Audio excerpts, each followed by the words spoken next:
Hey guys, this is Comic Uno. I'm here with Tim Seeley, writes Revival, Grayson. I love your Revival run. Thank you. Can you tell us what's going to come up next for the series? Yeah, the next arc each arc is kind of going to be centered around a theme the next couple months. So the next one is about rebirth, because it takes place in the springtime. We're actually going to see grass eventually in Wausau in the series, because so far it's taking place in winter.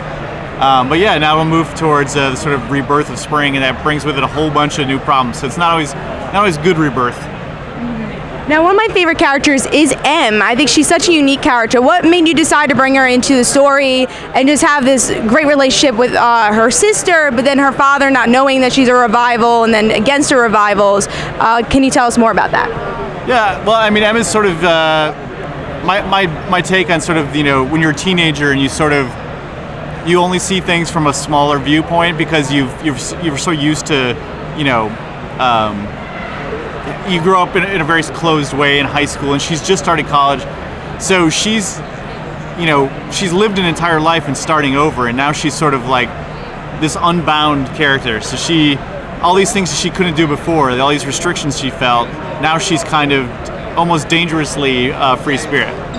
What's your favorite part about the series? I love the art by Mike Norton. I love the colors by Mark Engler. I love the covers by Jenny. I just like working with a really creative team.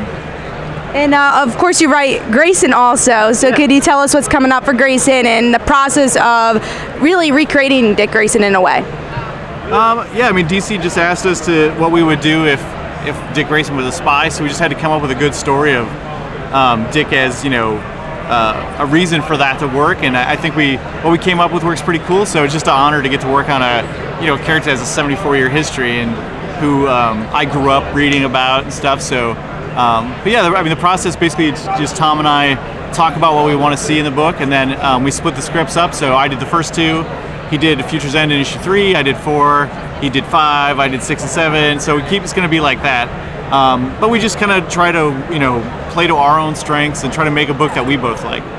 And can you tell us other future projects you're working on? Let's see, I've got a book called Sundowners at Dark Horse. That's a superhero horror book. I've got a new project that'll be announced this weekend. I think it gets announced at 5 or so. And I'm always working on some damn thing. So yeah, it's keeping me busy. That's awesome. Thank you so much. Good to meet you. I know you're drawing, but